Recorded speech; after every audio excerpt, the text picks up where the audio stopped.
ሰላም ጤና ይስጥልን ውድ ተመልካቾቻችን እንደምን ከረማችሁ። ይህ የካ እንግዳ የተሰኘው ፕሮግራማችን ነው።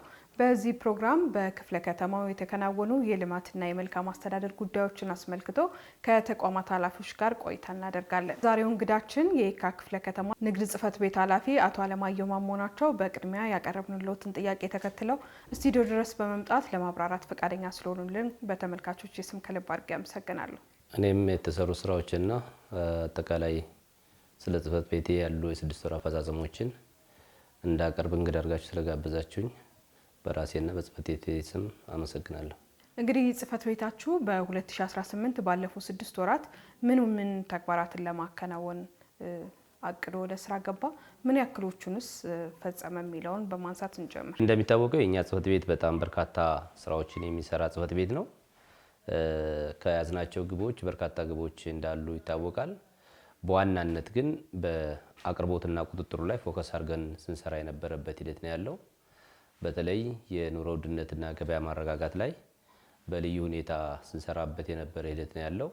የዚህ አቅርቦቱን እያሳለጥን ምርት እንዲቀርብ ገበያው እንዲረጋጋ እያደረግን የምንሰራበትን ሂደት በሌላኛው ፓርት ደግሞ ቁጥጥራችንን እያጠናከርን እየሰራን የመጣንበትና በስድስት ወር ውስጥ የተሻለ አፈጻጸም የተሻለ ከያዝነው ግብም አንጻር በተለይ የኑሮ ውድነቱን መቀነስ አለብን ብለን ካሰብነው አንጻር የተሻለ ውጤት ያስመዘገብንበት 6 ወር ሆኖ ነው ያለፈው። የያዝናቸው ግቦች ከሞላ ጎደል በእኛ ደረጃ መፈጸም ያለባቸውን ከ100 ከዛ በላይ ያፈጸምናቸው አሉ። በቁጥጥር ፓርቱ ላይ ግን ንግድ ድርጅቶችን በር ለበር ቼክ የማድረግ የእቅዱን ያስተካከልንበትና በቴክኖሎጂ መዝግበን የሰራንበት ሂደት አለ። አሁን እቅዳችን የሚሆነው በቴክኖሎጂ የመዘገብነው ነው። እዛ አካባቢ ላይ ምናልባት 79% አካባቢ ያለው እሱ ነው። እሱም እቅድ ሲታቀድ ጠቅላላ ንግዱን ፎከስ ያደረገ ነበረ። አሁን መሬት ላይ ግን ቁጥጥር የምናደርግባቸው በአቅርቦት ላይና በር ከፍተው የሚነግዱ ነጋዴዎችን ስለሆነ እሱ ላይ ስፔሲፊክ ስላደረግ ነው እንጂ ነጋዴ ቁጥር የለም ማለት አይደለም። እነዚህ ካልሆኑ በስተቀር አብዛኛዎቹን ከ100% በላይ የፈጸምናቸው እንዲሁም የህብረተሰቡም አስተያየት ከጊዜ ወደ ጊዜ በርቱ ጠንክሩ እንዳይቋረጥ የሚል ፊድባክ ያገኝንበት ሂደት ሆኖ ነው ያለፈው። ጥሩ ነበር ብለን ነው የገመገምነው። በእናንተ ተቋም ከሚሰጡ አገልግሎቶች ሌላኛው የኑሮ ውድነቱን ለማቃለል የቁጥጥርና ክትትል ተግባራት ይከናወናሉ። እንደ ተቋም ባለፉት 6 ወራት የነበሩ የንግድ ቁጥጥርና ክትትል ስራዎች ምን ይመስሉ ነበረ? እንደሚታወቀው እንግዲህ አቅርቦቱን እናሳድዳለን፣ ምርት እንጨምራለን ስንል በሌላው ፓርት ደግሞ ህገወጥ የሆነ ንግድ ስርዓትን ቁጥጥር አድርገን እርምጃ እንወስዳለን፣ ወደ ህጋዊነት እናስገባለን የሚል እቅድ በበጀት ዓመቱ አቅደን የተነሳ ነው። ያው የዘወትር በጽሕፈት ቤቱ አንዱ ትልቁ ግብም ነው ትኩረት ተደርጎበት የሚሰራው። ከዚህም አለፍ አልፎ ግብረ ኃይል ተቋቁሞለታል። ከኛ ባለፈ ለምሳሌ የኛ የቀኑን ክፍለ ጊዜ ነው የኛ ባለሙያዎች የሚሰሩት። በማታው ክፍለ ጊዜ በግብረ ኃይል የፖሊስም ስላለበት በዚያ የምንሰራው ስራ አለ። እነኚህ ቁጥጥር የምናደርግ ከበር ለበር ቁጥጥሮች ላይ በርካታ ግኝቶችን አግኝተናል። ያለ ንግድ ፍቃድ ባልታደሰ ከዘርፍ ውጪ ከአድራሻ ውጪ ያገኘናቸውና እርምጃ ወሰድንባቸው አሉ። በአጠቃላይ ወደ 527 ንግድ ድርጅቶች በህግ አሰራሩ መሰረት አስተዳደራዊና ህጋዊ እርምጃ ወሰድንባቸው ሂደት ናቸው ያሉት። እነኚህ ቁጥር ቅድም ለማንሳት ያለ ንግድ ፍቃድ ወደ 425 ባልታደሰ 18 ከአድራሻ ውጪ 62 ከዘርፍ ውጪ 20 ሁለት ደግሞ ዳቦ ግራም በማጉደል እርምጃ ወስደንባቸው በጥቅሉ 527 ንግድ ድርጅቶች በዚህ 6 ወር ውስጥ እንደ ጽሕፈት ቤታችን እርምጃ ወስደናል። ከዛ ውጪ በግብረ ኃይልም እየተሰሩ ያሉ ስራዎች አሉ። በግብረ ኃይል ላይ ለምሳሌ ያለደረሰ ግብይት ወይም በመኪና ላይ እንቅስቃሴ ግብይት በወረዳ 9 ወረዳ 10 እና ወረዳ 1 ላይ እርምጃ ተወስዷል። የመሰረታዊ ሸቀጦችን ከዝኖ ያተገኘ እርምጃ ተወስዷል። ለምሳሌ ዘይት፣ ስኳር እነኚህ እርምጃ ተወስዷል። በሌላኛው ደግሞ ቡና መጠኑ ቢያንስም ኤክስፖርት ስለሆነ በማንኛውም ሱቅ መገኘት የሌለባቸው ቡናዎች የተገኙበት ሲዟዟሩ በፖሊስ በማታው ክፍለ ጊዜ እርምጃ ተወስዶ ለምርታማነት ወይም ለቡናና ሻይ ገቢ ያደረግንበት ሂደት አለ። ነዳጅን በተመሳሳይ እርምጃ ወስደን ወደ ማደያ መልሰን ሸጠል በመንግስት አካውንት ገቢ ያደረግንበት ሂደት ነው ያለው። ይሄ በሁለት ፓርት እየተሰራ ነው ያለው። ጥሩ ውጤትም ግኝት አለው ብለን ነው የወሰድነው። ኢመደበኛ ነጋዴዎች ወደ መደበኛ የንግድ ስርዓት ገብተው አገልግሎት እንዲሰጡ ለማስቻል አዲስ መመሪያ ወጥቶ ኢመደበኛ ነጋዴዎች ወደ መደበኛ የማስገባት ስራዎች እየተከናወኑ ይገኛሉ። እንደ የካ ክፍለ ከተማስ ባለፉት 6 ወራት ምን ያክል የመደበኛ ነጋዴዎችን ወደ መደበኛ ንግድ አስገባችሁ? የነበረው ሂደትስ ምን ይመስላል? ያው የመደበኛ ንግድ እንግዲህ ደንብ ወጥቶለት በከተማ አስተዳደሩ ካቢኔ 2017 ላይ ደንብ ቁጥር 184 ዝባር 2017 ጸድቆ ወደ ስራ ሲገባ ያው ከ2017 ጀምሮ የተሰሩ ስራዎች አሁን 2018 ወደ ኢምፕሊመንት የገባንበት ሂደት ነው ያለው። በርካታ ቦታዎችን በየወረዳዎቹ ለይተን አጽድቀናል። እንደዚሁም በፎርማል ባልሆነ ንግድ ህገወጥ በሆነ ንግድ ላይ ሲሰማሩ የነበሩትን በየወረዳው የመመዝገብ ስራና የመተቸት የመለየት ስራ ተሰርቷል። ዋናው ዓላማው መደበኛ ንግዱን እንዳይገዳደሩ ህጋዊ ነጋዴ እንዲሆኑ በአንድ ጊዜ ከገበያ ማስወጣትም ከኑሮ ውድነቱ ጫና ላይ የሚያሳድረውም ሂደት ስላለ ዜጎች ስለሆኑ ፎርማል የሆነ ቦታ ተዘጋጅቶላቸው በህግ ማዕቀፍ ወደ ስራ እንዲገቡ የማድረግ ስራ ነው የተጀመረው። ይሄንን እንደ ክፍለ ከተማችን ወደ 1296 በ12ቱም ወረዳ የተለዩ የመደበኛ ንግድ ላይ የተሰማሩ ዜጎች ተለይተዋል። አሁን በ6 ወር ውስጥ ወደ 778ቱን ወደ ስራ አስገብተናል። መስሪያ ቦታ ሰጥተን በተለየው ቦታ ላይ ስታንዳርድ አለው። በስታንዳርዳቸው መሰረት ስራ እንዲገቡ አድርገናል። አሁን ዛሬ ላይ ደርሰን ደግሞ 908 ደርሰናል። የቀሩን ትንሽ ናቸው። የቀሩትበት ምክንያቱም 100% ያልጨረስነው ጨርሰን እንወጣለን ነበር። ትንሽ የተለዩ ቦታዎች ላይ ሌላ ከማህበረሰቡ ጋርና ከአንዳንድ መንግስታዊ ከሆኑ ተቋማት ጋር ለስራ ምቹ አይደለም የሚል የቦታ ቅያሬ ስለተጠየቀበት ነው። እነኛ የቦታ ቅያሬ ጸድቀውልን ሲመጡ ወደ ከተማ ልከናል። 100% እና ከዛ በላይ አቺቭ እናደርጋለን ብለን እቅድ ይዘን ነው እየሰራን ያለ ነው።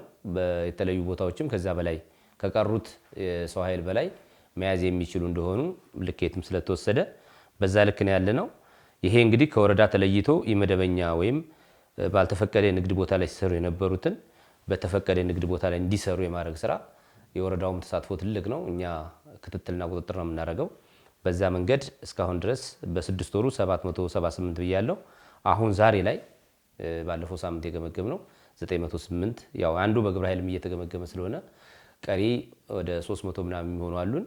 እነኚህን ቀጣይ ጨርሰን 100% አጠናቀን እንወጣለን ብለን እየሰራን ያለ ነው። እንደናንተ ተቋም ከሚሰጡ አገልግሎቶች ውስጥ አንዱ የሆነው የንግድ ምዝገባና ፍቃድ አገልግሎት ነውና በዚህ ዘርፍ ደግሞ ብዙ ቅሬታዎች ሲነሱበት ቆይቷል። በቀደም ባሉት ጊዜያት አገልግሎቱን ከማዘመን ተደራሽ ከማድረግና ፈጣን እንዲሆን ከማድረግ አኳያ የተሰሩ ስራዎች ምን ይመስሉ ነበረ? ያው አንዳንድ የተሰሩ ስራዎች እኛም የማየት እድል ስለነበረን እርስዎ እንዲያነሱ ስለፈለኩኝ ነው። ከዛስ በኋላ ማህበረሰቡ ምን አይነት ምላሽ እየሰጣችሁ ነው? እየተሰጠ ባለው አገልግሎት ላይ ያለው ስሜት ምን ይመስላል? እሱንም አያይዘው ያንሱልኝ። ጽሕፈት ቤቱ አንዱ ከሚሰጣቸው አገልግሎቶች የንግድ ምዝገባ ፍቃድ እድሳት፣ አዲስ ፍቃድ መስጠት፣ መሰረዝ፣ ማሻሻል ወዘተ የሚሉ ነበሩ። እነዚህ እንግዲህ ያው የኦንላይን ሲስተም ሲሆኑ በአንድ ማዕከል ይሰጡ በሚል በከተማ ደረጃ እየተሰጡ ነው ያሉት። በእኛ ጽሕፈት ቤት ደረጃ የምንሰጣቸው አሉ። ለምሳሌ የቅድመ ስም ማጽደቅ፣ እንዲሁም የስም ስያሜ ላይ ለምሳሌ ኮዳቸው ሲጠፋባቸው ኮዳቸውን ሬጂስተር የማድረግ የፋይዳ እና ሌሎች መታወቂያዎችን የማስተሳሰር ሲስተም ላይ እነኚህን ጋይዳንስ ጭምር ማለት ነው ይህን እንሰጣለን። ሌላዎቹ አገልግሎቶች በሙሉ ከተማ ላይ ነው ያሉት። በዚህ አገልግሎት ከተማ ላይ በመሆኑ ነጋዴው ላይ ምንም የሚያመጣው ጫና የለም። እኛ ጋር መጥተው የሚመጣው ነጋዴ በእነሱ ደረጃ በያዙት ስልክ ላይ በኢንተርኔት ቤት ያን አገልግሎት ማግኘት ሳይችሉ ቴክኒካል ጋፕ ሲኖር እኛ ጋር ያሉ ባለሙያዎች 4 ባለሙያዎች አሉ ለዚህ የተመደቡ መጥተው ወደዛው ሲስተም ላይ ገብተው አጀስት አድርገውላቸው ለግብራቸውም አሁን ለምሳሌ አሁን ከረንትሊ ፋይዳ ነው። በፊት መታወቂያ ነበር፣ የራሱን ብሔራዊ መታወቂያ ነበር።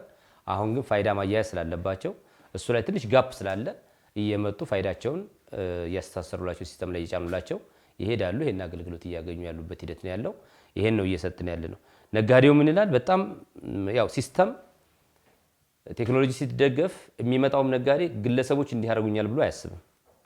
ሜቢ ቅሬታ ሊያነሳ የሚችለው ሲስተም ተተቆራረጠ ብቻ ነው። በቴክኖሎጂ ግን ጋይድ ተደርጎ በቴክኖሎጂው አገልግሎት ተሰጥቶ ሲሄድ የሚሰጠው ፊድባክም እውነት ለመናገር መታችሁ ማየት ትችላላችሁ። እንትን ላይ በግለሰብ ደረጃ ባስተናገዱ ግለሰብ ደረጃ እየጠቀሱ አገልግሎቱን ያገኙበትን የረኩበት መሆኑን ምስጋና እየሰጡ ነው የሚሄዱት። ለእኛም ጋር መጥተው በጣም ተጨናንቀው እዛ በጣም ትልቅ ነገር አድርገውት መጥተው በሲስተሙ በቴክኖሎጂ በመታገዝ በደቂቃ ውስጥ አልቆላቸው ሲሄድ በጣም ደስተኛ እየሆኑ ነው የሚሄዱት። አንዳንዶቹ ባለማወቅ ነው የሚመጡት። አገልግሎቱን ቤታቸው ድረስ ማግኘት መቻላቸውም በተለያዩ መድረኮች ምስክርነት እየሰጡ ነው ያሉት። የንግድ አገልግሎት አሁን ቀላል ነው በቃ የሚል ማለት ነው። ስለዚህ በጽህፈት ቤታችን ብዙም ባለ ጉዳይ የሚመጡት ከእነኚህ ጋር ተያይዞ ነው። የሚመጡት ባለ ጉዳይም የሚሰጡት ፊድባክ የተሻለ ነው ብለን የገመገምነው። ከመደበኛ ተግባራት በተጨማሪ በመደመር መንግስት እይታ የዘርፎችን ምርታ በሚል በክቡር ጠቅላይ ሚኒስትር ዶክተር አብይ አህመድ የተቀመጡ 6 ግቦች አሉ።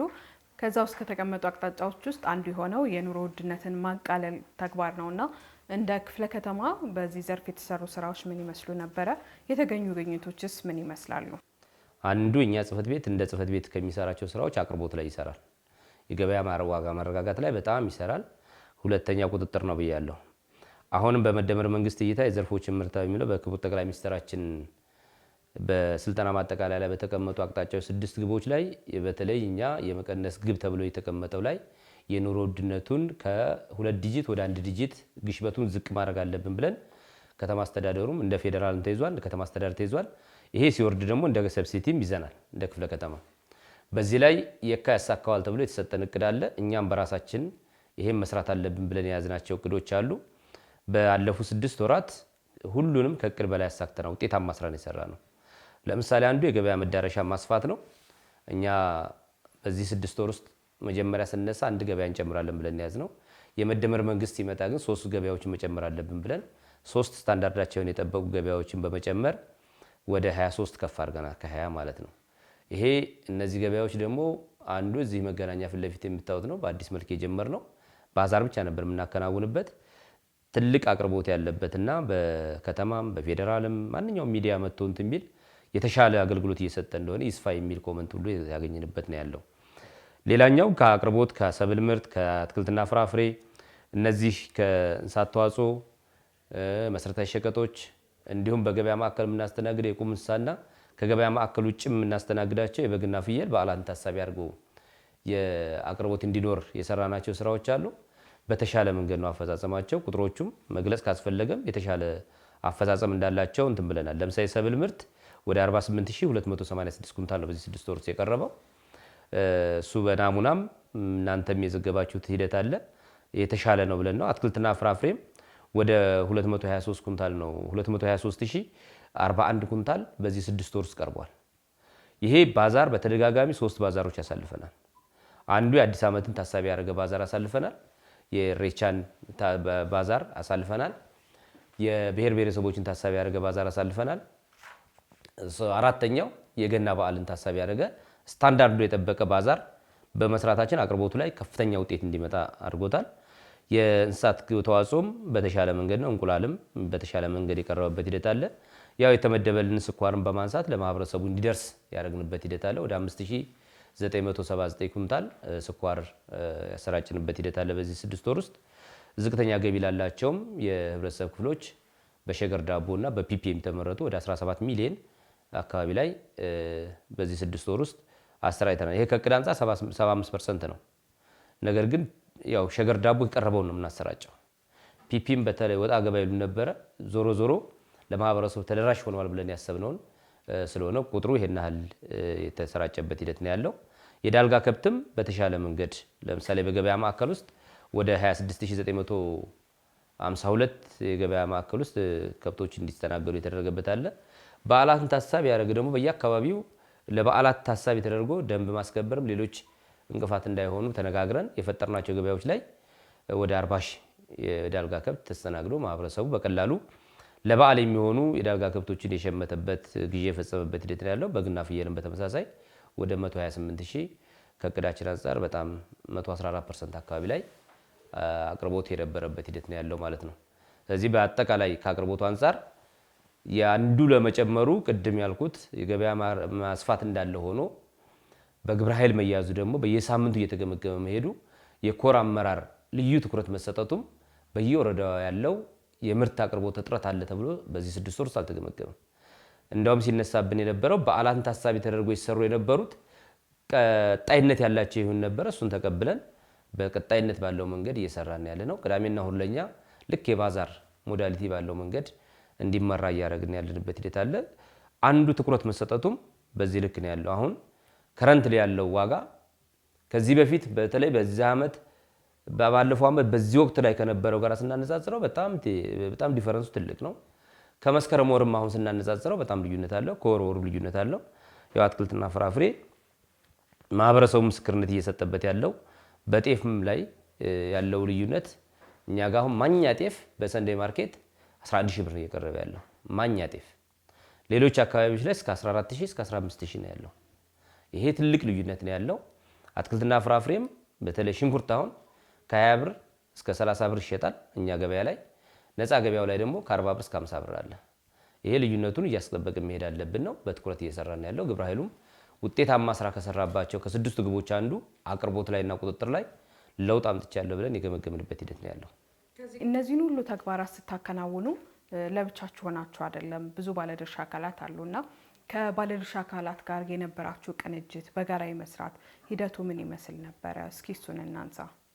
ቅድም ባንድም በሌላ አንስቼዋለሁ። ግብረ ኃይል ላይ ስንል እነዚህ ባለድርሻ አካላት አሉ። ለምሳሌ ሰላም፣ ጸጥታ፣ ደንብ ማስከበር፣ ንግድ፣ ፖሊስ፣ አለፍ ብሎ ከኛም ከዚህ ውጪ የትራፊክ ማኔጅመንትና የትራንስፖርት በእኛ ጋራ በጋራ ይሰራሉ። ለምሳሌ ከቦታ ልየታ ከምን ጋራ የምንላቸው ትራፊክ ማኔጅመንት የሚመለከተዋል። ይሄ በቀናነት ነው የጋራ እያደረግን የምንለያቸው። ከትራንስፖርት ስምሪት ጋራ ቁጥጥራችን ላይ ለምሳሌ ምሽት ክፍለ ጊዜው ላይ ነጋዴዎች እንቆጣጠራለን። ከትራንስፖርት የካ ቅርንጫፍ ጋራ አብረን ነው የምንሰራው። የሚገጥማቸውን ችግር ለመፍታት የራሳችን ቀን ሴት እያደረግን ያው ፎርማል የሆነ ቀን ባይኖረንም ምቹ ሁኔታን እየፈጠር ተነጋግረን በምንፈልገው ወረዳ ኢንስፔክሽን እንሰራለን፣ እናያለን፣ እያበረታታ እንመጣለን። ሌላኛው ሰላምና ጸጥታ ገቢ ጋራ እንዲሁም ከደንብ ማስከበር ከአቅርቦት ከህብረት ስራ ከከተማ ግብርና ከኢንዱስትሪ ጋራ ያው ባዛር ላይ የምታወጥ ነው። የካ የተመሰከረለት ነው። በዚህ አጋጣሚ ማመስገን ነው የምፈልገው ባለድርሻ አካላት ነው። ኑሮ ውድነትን ለማረጋጋት ሚናውን እየተወጣ ያለ ባለድርሻ አካላት ነው ያለው ብዬ ነው የምወስደው። ከቁጥጥሩ ፓርት አንዱ የንዑስ ኮሚቴ ሰብሳቢው ሰላምና ጸጥታ ነው። በተለይ የኮንትሮባንድና ህገወጥ ንግድን በተመለከተ ማለት ነው። ቅድም ያቀረብኩት አሁን በጽህፈት ቤት የሰራ ነው። በዚህኛው በግብረ ኃይል የሰራ ነው ግን እንደ ቁጥጥር በንዑስ ኮሚቴ የሚመራው ሰላምና ጸጥታ ነው። እንዳንድ አካል ሆነን ነው የምንሰራው። እዛ ወረዳ ላይ የሚፈጠሩ ችግሮች እንዳይኖሩ፣ ነጋዴው ያላግባብ እንዳይንገላታ፣ ማህበረሰቡ ያላግባብ አቅርቦት እንዳያንስ፣ ይሄ ሁለቱም ባሳለጠ መንገድ ቁጥጥራችን ምን መሆን አለበት የሚለው እታች ያሉትንም በእኛ ልክ እየሰበሰብን እዚህም ስምሪት እየሰጠን እየገመገምን ነው እየመራን ያለ ነው። በተለይ በምሽት ክፍለ ጊዜው የፖሊስ ድጋፍ በጣም ትልቅ ነው። ለምሳሌ በአንዱ ትኩረት አድርጎ የምንሰራበት ነዳጅ ላይ ነው። ነዳጅ በወሩ መጨረሻ አካባቢ ላይ ረጃጅም ሰልፎች አሉ እያለ የለም የሚል ቴክኒካሊ እኛ ባለሙያዎች የቀኑ ክፍለ ጊዜ ቼክ ያደርጋሉ። በምሽት ክፍለ ጊዜው ደግሞ በሰላምና ጸጥታ የሚመራ ግብረ ኃይል አለ። ፖሊስም ያላግባብ እቃዎች የሚቀዱ እኛ ሳንፈቅድ የተቀዱ ነዳጆችን እየወረሰ ለእኛ የሚያስረክብበት ሂደት አለ። ጥሩ ነው። ከባለፈው ዓመትም ጀምሮ ጥሩ ግንኙነት ነው ያለን ብለን ነው የምንወስደው። በመጨረሻ ቀረ የሚሉት መነሳት አለበት የሚሉት ሀሳብ ካለ እንዲሁም ማስተላለፍ የሚፈልጉት መልእክት ካለ እድሉ ልስጦት። ቅድሚያ ማመስገን የምፈልገው በየደረጃ ያለው በክፍለ ከተማችን ያለው የኮሚኒኬሽን ጽህፈት ቤት ነው። በ12ቱም ወረዳ የሚዲያ ሽፋን ያገኛል። የማህበረሰቡ ምን ምርት እንደቀረበ በየአካባቢው ባለው ሚዲያም የሽፋን እየተሰጠው ስለሆነ በክፍለ ከተማ ደረጃም ጠቅላላ ተደርጎ በየሳምንቱ የሚሰጠው የሚዲያ ሽፋን በጣም ትልቅ አስተዋጽኦ ስለነበረው በከተማም እየላክን ያ እየተወሰደ የሚሰራበት እያስተዋወቅን የምንሰራው ስራም ለማህበረሰቡ ተደራሽ እየሆነ ያለበት መንገድ ማህበረሰቡም እየመጣ ያንን እያየ ከእለት ወደ እለት የመሸመት አቅሙ እየጨመረ ነው ያለው። እሁድ ገበያዎች ያለ በኑሮ ውድነት መቀነስ ላይ ፋይዳቸውን እየተረዳ ያለ ማህበረሰብ እየፈጠረ ያለው አንዱ ኮሚኒኬሽን ጽህፈት ቤት ስለሆነ በዚህ አጋጣሚ ኮሚኒኬሽን ጽህፈት ቤት በራሴም በንግድ ጽህፈት ቤት ስምም ላቅ ያለ ምስጋና አቀርባለሁ። ቀጣይነቱም ከዚህ የበለጠም ተጠናክሮ እንዲቀጥል ነው ድጋፋችሁ እንዳይለየን የሚለው። ከዛ ውጭ ባለድርሻ አካላት ናቸው። በኑሮ ውድነት ላይ ማረጋጋት ላይ ባለድርሻ አካላት አሁን የጀመሩትን ተሳትፎ አጠናክሮ መቀጠል አለባቸው። አሁን ያለው ጥሩ ነው። እንደ ሰብሲቲ እየታሰበ እየተሰራ ነው ያለው። የንግድ ጽህፈት ቤት የህብረት ስራ ነው የምን የሚል ሳይሆን እንደ ክፍለ ከተማ የተያዘነውን እቅድ ማሳካት አለብን በሚል ሚናቸውን እየተወጡ ያሉ ባለድርሻ አካላት እስካሁን ላደረጉት ምስጋና ነው። ከዚህ በኋላ መጪው ስለሚበልጥ የሰው ፍላጎት ይሄ የዕለት ተዕለት ፍጆታ ስለሆነ ፍላጎቱ ለአንድ ጊዜ ካቋረጥን ህብረተሰቡ ቅሬታ ማቅረቡ ስለማይቀር ይህን ታሳቢ አድርጎ አሁንም ድጋፋቸው ተሳትፏቸው ከዚህ አለቀው እንዲቀጥሉ በዚሁ አጋጣሚ ጥሪ ማስተላለፍ ፈልጋለሁ። አጠቃላይ በንግድ ሂድ ውስጥ የምንሰራቸውን ስራዎች ላይ እንግዲህ በቁጥጥር ሰራተኛ ብቻ ንግድን ህጋዊነት ማስፈን አይቻልም። በየአካባቢው የሚያዋቸውን ማህበረሰቡ ማንኛውም አካል ህገወጥ ናቸው ብሎ የሚያስባቸውን ለኛ ጥቆማ በመስጠት በአካባቢው ላለው ንግድ ጽሕፈት ቤት ጥቆማ በመስጠት በአካባቢው ላለው የአስተዳደር አካል ይሄ ያለ በሚል ጥቆማ በመስጠት ህገወጥነትን በተለይ ክዘና የሚያከናውኑ አካላት ከማህበረሰቡ የተለይተው ስላልሆነ ማህበረሰቡ ስለሆነ በአንድም በሌላ እኛ በመናቃቸው መጋዘኖች ስላልሆነ የሚቀመጠው አዳዲስ መጋዘኖችና አዳዲስ ቦታዎችን በመፈለግ ስለሆነ ይሄን የዜግነት ኃላፊነታቸው እንዲወጡ ለማህበረሰቡም ጥሬን አስተላልፋለሁ። በዚህ አጋጣሚ ከዚህ ውጭ ያለው ሁሉም በየደረጃው ስራችን እየሰራን ላስመዘገብነው ውጤት ምስጋናዬን የማቀርበው እሁድ ገበያዎቻችን ማስፋት አንዱ ታርጌታችን ይቀጣይ። ለዚህ ደግሞ በየደረጃው ያለው ያስተዳደር አካል ይሄን ማድረግ አለበት። ማህበረሰቡም እዚህ አካባቢ ይከፈትልን የሚለው ጥያቄ ካለው ወደኛ ቢያመጣልን ማለት ነው። ይሄን ታሳቢ አድርገን በጋራ የያዝነውን እቅድ እና እንዲሁም የጠቅላይ ሚኒስትራችንን አቅጣጫዎች እውን ለማድረግ የሁሉም ተሳትፎ ስለሚጠይቅ ሁሉም ድጋፉን እንዲሰጠን ነው። በተረፈ እዚህ ጠርታችሁኝ የ6 ወር አፈጻጸማችንን እንዲሁም አሁን እየሰራን ያለውን ስራ እንዳቀርብ እድሉን ስላመቻቻችሁልኝ በድጋሚ አሁንም ማመስገን እፈልጋለሁ። አመሰግናለሁ። የየካ ክፍለ ከተማ ንግድ ጽሕፈት ቤት ኃላፊ አቶ አለማየሁ ማሞ በድጋሚ ስቱዲዮ ድረስ በመምጣት ለተመልካቾቻችን ያለውን ነገር ለማብራራት ፈቃደኛ ስለሆኑልኝ ከልብ አድርጌ አመሰግናለሁ። ክቡራን ተመልካቾቻችን ለዛሬ ያደረግነው ቆይታ የተከታተላችሁትን ይመስል ነበረ። አብራችሁን ስለነበራችሁ ከልብ አድርጌ አመሰግናለሁ። ሳምንት ከሌላ እንግዳ ጋር ድጋሚ እስከምንገናኝ ድረስ በያላችሁበት ሰላም ቆዩን።